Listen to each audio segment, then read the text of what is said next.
اللہ وبرکاتہ۔ محبت کے ساتھ پڑھیے اللہم صلی علی سیدنا و مولانا محمد وعلی آل سیدنا و مولانا محمد وبارک وسلم صلاۃ و سلام علیک یا رسول اللہ۔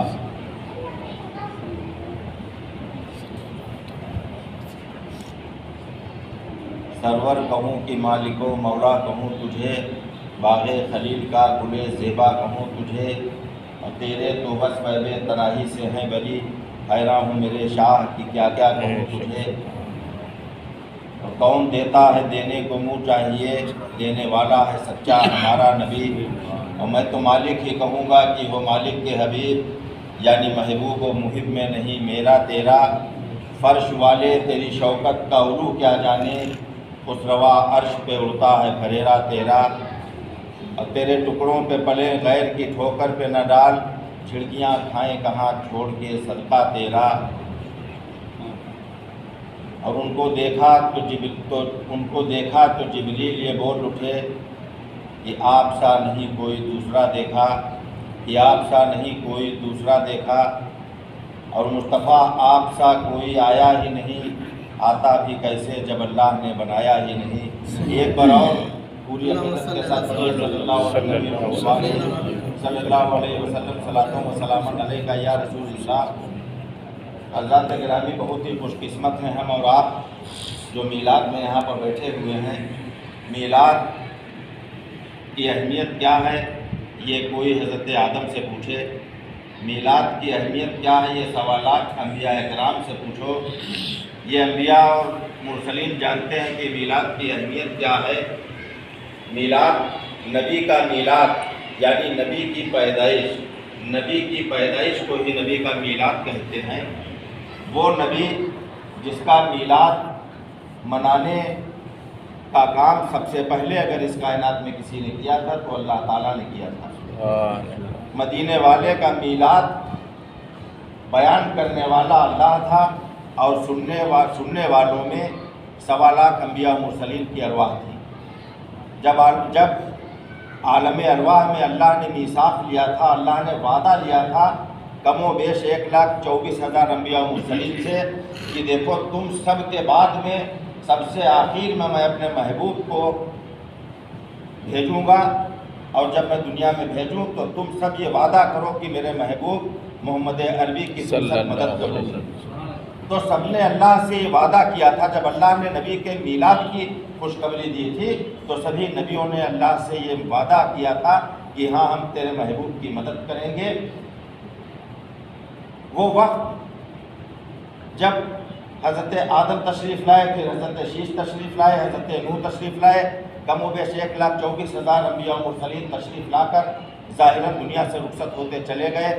اور نبی کو بھیجنے کے لیے سب سے آخر میں جناب محمد مصطفیٰ صلی اللہ علیہ وسلم کو جب بھیجنا مقصود ہوا، جب آپ کی پیدائش کا وقت قریب آیا، اللہ تبارک تعالیٰ نے ارشاد فرمایا، آقا نے ارشاد فرمایا کہ لولا کا لما خلقت الافلاق، یعنی اگر مجھ کو اللہ کہتا ہے کہ اگر مجھے اے محبوب تمہیں پیدا کرنا مقصود نہ ہوتا تو میں یہ آسمانوں کو بھی نہ بناتا۔ اللہ تبارک تعالیٰ نے فرمایا کہ اے محبوب اگر تمہیں پیدا کرنا مقصود نہ ہوتا تو میں چاند سورج ستارے نہ بناتا، میں زمین و آسمان نہ بناتا، میں کائنات کی کوئی رنگینی نہ بناتا۔ اے محبوب جو کچھ بنا ہے تمہارے صدقے میں بنا ہے۔ سبحان اللہ۔ تو ہم اور آپ اس نبی کے میلاد میں بیٹھے ہیں جس میلاد کو بیان کرنے والا سب سے پہلا اگر پہلی کوئی ذات ہے تو وہ ذات اللہ تبارک تعالیٰ کی ہے۔ سنانے والا، میلاد پڑھنے والا اللہ تھا، اور میلاد سننے والے نبی اور رسولوں کی روحیں تھیں، انبیاء و مرسلین کی روحیں سن رہی تھی۔ اللہ تبارک تعالیٰ نے اپنے نبی کو دنیا میں بظاہر سب سے آخر میں بھیجا، اور وہ نور جو حضرت آدم کی پیشانی پر اللہ نے رکھا تھا وہ حضرت آدم کے بعد حضرت شیش کی پشت میں آیا، حضرت شیش کے بعد دوسرے نبی کے پشت میں آیا، ایک ایک نبی کی پشت میں آتا ہوا وہی نور حضرت ابراہیم کے پشت میں آیا۔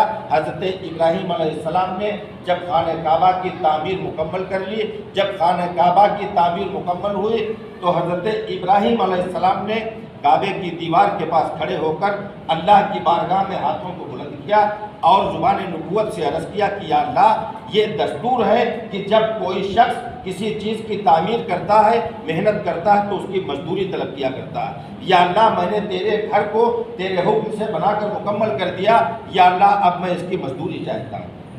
اللہ تبارک تعالیٰ نے ارشاد فرمایا کہ اے ابراہیم خلیل اللہ، تم نے میرے گھر کو بنایا ہے، تم نے کعبے کی تعمیر کو مکمل کیا ہے، اب بتاؤ تم اس کی مزدوری میں کیا چاہتے ہو؟ حضرت ابراہیم علیہ الصلوۃ والتسلیم نے عرض کیا کہ یا اللہ میں مزدوری میں یہ چاہتا ہوں کہ تو جب سب سے آخر میں جناب محمد عربی کو دنیا میں بھیجنا، جب ان کی پیدائش ہو تو میری نسل میں ان کو بھیج دینا، یہی میری مزدوری ہے۔ اللہ تبارک تعالیٰ سے نبی کے میلاد کی دعا کہ میری نسل میں نبی کا میلاد ہو، یہ میلاد کعبے کی دیوار کے سائے میں کھڑے ہو کر اگر میلاد کی دعا کی تھی تو ابراہیم علیہ السلام نے کی تھی۔ یہ میلاد عام محفل کا نام نہیں ہے، یہ ہماری آپ کی محفل نہیں ہے، یہ نبیوں کے امام کی محفل ہے۔ جب وہ وہی نور جو آدم سے چلا اور آدم سے دوسرے نبی کی پشت میں اللہ نے بھیجا، اس نبی سے تیسرے نبی کی، پھر حضرت ابراہیم خلیل اللہ کی پشت میں وہ نور آیا۔ اب چونکہ اللہ نے وعدہ کیا تھا کہ اے میرے ابراہیم میں تمہاری نسل میں اپنے محبوب کو پیدا کروں گا، تو حضرت ابراہیم کے بیٹے حضرت اسحاق علیہ السلام اور حضرت اسماعیل علیہ السلام، وہ ابراہیم علیہ السلام کی پشت سے محمد عربی کا وہ نور حضرت اسماعیل کی پشت میں آیا، حضرت اسماعیل سے ان کے بیٹے کی پشت میں آیا، یکے بعد دیگرے ایک کے بعد دوسری پشت میں اللہ تعالیٰ نے اپنے محبوب کو دنیا میں بھیجنے کے لیے آقا علیہ السلام فرماتے ہیں کہ اللہ نے میرا نور پاک سلبوں سے رکھا، پاک سلبوں میں رکھا، میرا نور پاک سلبوں میں ہوتا ہوا آیا، ایک نبی سے دوسرے نبی میں ٹرانسفر ہوا، آقا علیہ السلام کا نور پاک سلبوں سے ہوتا ہوا حضرت ابراہیم، پھر حضرت اسماعیل اور پھر ان کے بیٹے، وہی نور حضرت عبد المطلب کی پشت میں آیا، اور اسی نور کو اللہ تبارک تعالیٰ نے حضرت عبد المطلب کے بیٹے حضرت عبداللہ کے ماتھے پر چمکایا۔ حضرت عبداللہ کون ہے؟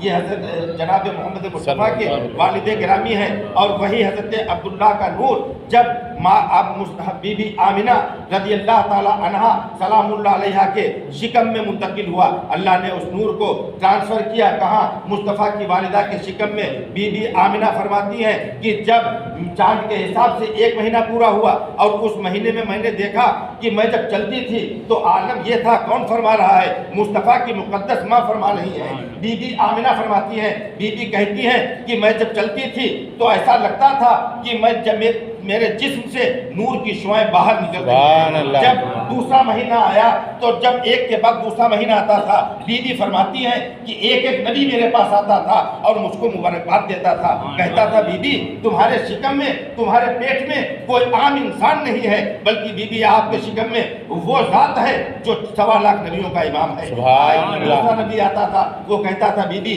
تمہارے پیٹ میں وہ ذات ہے جس کو اللہ نے اپنا محبوب بنایا ہے۔ تیسرا نبی آتا تھا، کہتا تھا بی بی آمنہ مبارک ہو تمہارے شکم میں وہ ذات ہے، کوئی عام انسان نہیں ہے بلکہ وہ ذات ہے جس کے صدقے میں اللہ نے کائنات کو بنایا ہے۔ بی بی سب ایک کے بعد دوسرا نبی آتا گیا، بی بی کو مبارکبادیں پیش کرتا تھا۔ بی بی آمنہ فرماتی ہے کہ عالم یہ تھا کہ میرے پیٹ سے ایسا لگتا تھا کہ چھن چھن کر نور باہر آ رہا ہے، آتا بھی کیسے نہ، کیونکہ اللہ نے اپنے نور سے ہمارے نبی کو پیدا فرمانا تھا، ہم نے ہمارے نبی کی تخلیق اللہ نے اپنے نور سے کری تھی۔ اور آپ بی بی فرماتی ہیں کہ جب میں چلتی تھی تو جب میں کسی پتھر پر پیر رکھ دیتی تھی تو اللہ کی قسم پتھر پگھل جاتا تھا اور میرا قدم اس پتھر میں بن جایا کرتا تھا۔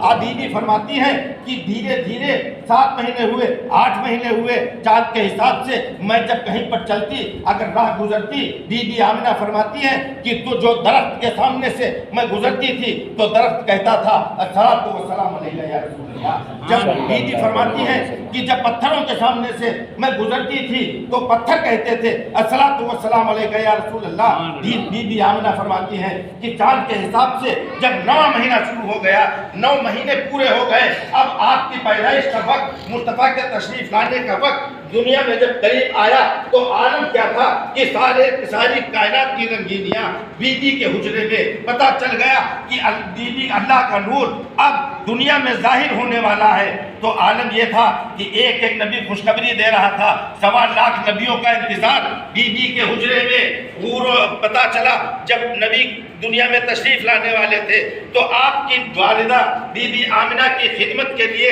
اللہ کے حکم سے ہم تمام انسانوں کی ماں حضرت بی بی حوا اپنی قبر چھوڑ کر بی بی کے حجرے میں، حضرت ہاجرہ اپنی قبر چھوڑ کر بی بی کے حجرے میں، حضرت مریم اپنی قبر چھوڑ کر بی بی کے حجرے میں، تمام فرشتے عرش چھوڑ کر بی بی کے حجرے میں، تمام حور و غلمان عرش چھوڑ کر بی بی کے حجرے میں، تمام حوریں جنت چھوڑ کر خدا کی قسم بی بی کے حجرے میں، تمام حور و غلمان کی خدمت بی بی کے حجرے میں، اور فرشتہ لے کر آ گیا جنت کا شربت بی بی کے حجرے میں۔ فرشتے نے عرض کیا کہ اللہ نے یہ شربت آپ کے لیے بھیجا ہے، آپ اس کو نوش فرما لیجئے۔ بی بی نے اس شربت کو پی لیا۔ پینے کے بعد آپ فرماتی ہیں، وہ نبیوں کے امام کی والدہ فرماتی ہیں کہ مجھ کو 9 مہینے تک کہ کبھی ایسی گرانی نہیں معلوم دی، کوئی میرے جسم میں ایسا بار نہیں معلوم ہوا جو عام عورتوں کو معلوم ہوتا ہے۔ خدا کی قسم معلوم ہوتا بھی کیسے، کیونکہ یہ کوئی عام انسان نہیں آ رہا تھا، وہ انسان آ رہا تھا جس کا سر سے لے کر پاؤں تک وجود ایسا تھا کہ بریلی کے مولانا احمد رضا خان علیہ رحمت و رضوان نے فرمایا کہ کسی نے پوچھا کہ بتاؤ والا حضرت ہمارے نبی کا وجود کیا ہے، سر سے پاؤں تک کیسے تھے؟ تو وہ لکھتے ہیں کہ اللہ کی سر تا با قدم شان ہے، یہ انسان نہیں انسان، وہ انسان ہے یہ۔ قرآن تو ایمان بتاتا ہے انہیں، ایمان یہ کہتا ہے میری جان ہے یہ۔ تمام نور کا نور، تمام ایک ایک حور بی بی کے حجرے میں، اور اللہ کا نور بی بی کے حجرے میں۔ حضرت عبد المطلب نے دیکھا جو کعبے کے صحن میں تھے کہ کعبہ عبد المطلب کے گھر کی طرف جھک گیا، کعبہ سجدے میں چلا گیا۔ کعبہ جاتا کیسے نہ، کعبے کو پتا چل گیا مجھ کو بتوں سے پاک کرنے والا نبی بی بی آمنہ کے حجرے میں تشریف لے آیا۔ کعبے کو بھی ناز تھا کہ مجھ کو بتوں سے پاک کرنے والا پیغمبر مل گیا۔ یتیموں نے یہ مان جانا، یتیموں کی سمجھ میں آ گیا کہ مجھ کو آسرا مل گیا، بے سہاروں نے سمجھ لیا مجھ کو سہارا مل گیا، تمام کائنات نے دیکھ لیا کہ مجھ کو انعام مل گیا، اور نبیوں نے کہا مجھ کو امام مل گیا۔ وہ نبیوں کا امام تشریف لے آیا۔ ربیع الاول کا مقدس مہینہ پیر کا دن، تمام فرشتے حور و غلمان بی بی کی خدمت میں حاضر، بی بی کے حجرے میں اللہ کا نور آ گیا۔ جس سوہانی گھڑی چمکا طیبہ کا چاند، اس دل افروز ساتھ پہ لاکھوں سلام۔ وہ ساتھ کتنی مبارک تھی، وہ گھڑی کتنی دل افروز تھی، جس گھڑی نبیوں کے امام دنیا میں تشریف لائے۔ اس نبی کو بھیجنے والا اللہ ہے، بھیجا اس نے، وہ محبوب ہے، وہ محب ہے، یہ محبوب ہے۔ فرق لوگ کہتے ہیں فرق بہت ہے، فرق زمین و آسمان کا ہے۔ یہ بھیجنے والا اللہ ہے، آنے والا رسول اللہ ہے، بھیجنے والا رب العالمین ہے، آنے والا رحمت للعالمین ہے، بھیجنے والا محب ہے، آنے والا محبوب ہے، بھیجنے والا معبود ہے، آنے والا عبد ہے، بھیجنے والا خالق ہے، آنے والا خلق کا آقا ہے، بھیجنے والا رحمان الرحیم ہے، اور آنے والا رحمت للعالمین ہے۔ جس نے بھیجا اس کی تمام طاقتیں اس کے اختیارات ذاتی ہیں، اور جو آیا اس کے اختیارات عطائی ہیں۔ جس نے بھیجا اس کا رب العالمینی میں جواب نہیں، اور جو آیا اللہ کی قسم اس کا رحمت للعالمینی میں کوئی جواب نہیں۔ جس نے بھیجا وہ کبیر ہے، جو آیا تھا وہ بشیر ہے، جس نے بھیجا وہ خبیر ہے، جو آیا وہ سراج منیر ہے۔ جس نے بھیجا وہ کبیر ہے، جو آیا وہ سراج منیر ہے، اور جس نے بھیجا ربیع الاول پیر کے دن وہ لا الہ الا اللہ ہے، اور جو آیا وہ محمد رسول اللہ ہے۔ نبی کو بھیجنا، نبی کا پیدا کرنا مقصود نہ ہوتا تو یہ دنیا چاند ستارے کچھ نہیں۔ یہ سورج کی تمازت میرے نبی کا صدقہ ہے، یہ تاروں کی جھلملاہٹ اسی نبی کا صدقہ ہے، یہ چاند کی روشنی میرے نبی کا صدقہ ہے، تمام جو ہم کھاتے ہیں یہ نبی کا صدقہ ہے، جو پیتے ہیں یہ نبی کا صدقہ ہے، جو سانس لیتے ہیں اللہ کی قسم یہ نبی کے صدقے میں لیتے ہیں، جب ہم قدم بڑھاتے ہیں ہماری کوئی حیثیت نہیں، یہ نبی کے صدقے میں بڑھاتے ہیں۔ نبی یہ جو اجتماع درگاہ کی مرکزی مسجد میں ہو رہا، اللہ کی قسم یہ اجتماع تو یہ اجتماع اگر میلاد نہ ہوتا، اگر میلاد نبی کا نہ ہوتا کائنات کا کوئی اجتماع نہ ہوتا. اس میلاد کی وجہ سے فرشتوں کا اجتماع، اس میلاد کی وجہ سے جن و بشر کا اجتماع، اس میلاد کی وجہ سے یہ کائنات کی رنگینی دکھ رہی ہے. اللہ تبارک تعالیٰ سے یہ دعا ہے، اللہ تبارک تعالیٰ اسی میلاد النبی کے صدقہ و توسل سے ہماری اور آپ کی تمام جائز خواہشات کو پورا فرمائے. ہمیں اور آپ کو مصطفیٰ کی سچی محبت میں زندہ رکھے، محبت کی اور مصطفیٰ کی محبت میں موت جب آئے تو اسی محبت میں اللہ تعالیٰ سلائے اور قیامت میں مصطفیٰ کی محبت میں اٹھائے. وما علینا الا البلاغ.